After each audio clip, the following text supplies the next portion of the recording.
Your work, Tony, often features the New Zealand landscape or the New Zealand coastline. Do you feel that New Zealand culture motivates or influences your work? I suppose it's not really implicit in my work.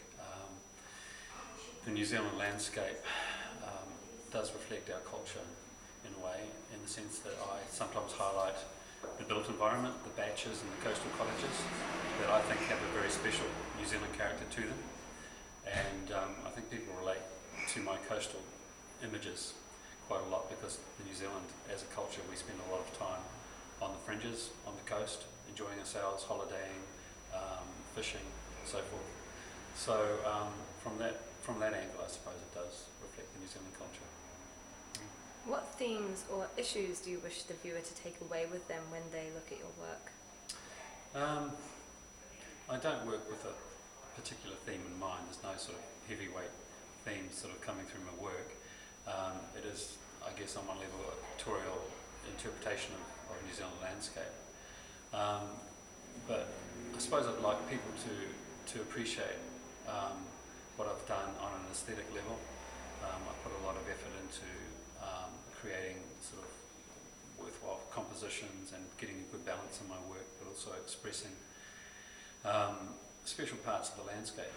So I guess I sort of hope that people see these images and possibly it helps cultivate a sense of reverence for the environment that I have for New Zealand landscape. You know, we can sort of treat it with disdain or not think about it deeply, but hopefully these images help us appreciate what we do have. What artists have influenced you? It's numerous artists have influenced me, I suppose, just in terms of impressing me with their body of work. You know, in particular, I suppose the leading New Zealand landscape artists, the likes of Smither and Stanley Palmer, Dick Frizzell. You know, all those people have sort of cut through with really strong, authoritative imagery, and that's, I suppose, what I'm aiming at. Are there any challenges you face creating art in New Zealand? Not that I'm really that aware of. I don't ever seem to run out of ideas or source material. If anything, you know, it's more the tension I have as an artist to try and push my boundaries, you know. So I think it's all an internal thing, really, not an external thing. You're going to New York next year with the Flagstaff Gallery. What excites you most about going to New York?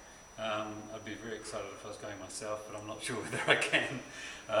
But to see my work there excites me because it's a whole new audience, and I guess I'm keen to find out just how the New York audience, even if it's expatriate New Zealanders, how they view the work and their feedback on the work, and to hear back on that would be interesting.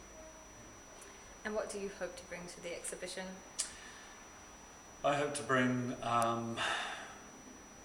something that speaks, images that speak loudly about who I am as an artist, that portray the New Zealand landscape in the way that I like to portray it, and that express, I suppose, that New Zealandness that possibly New Yorkers wouldn't have experienced. You know, that they can sort of have an insight into this country that they wouldn't have experienced by any other way.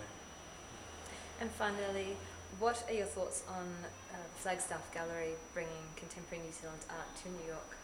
Oh, you know, I'm fully behind Arpil and your efforts to bring it there. You know, I think it's very ambitious and entrepreneurial, and I just hope that it goes well. Thank you, Tony. Best of luck in New York.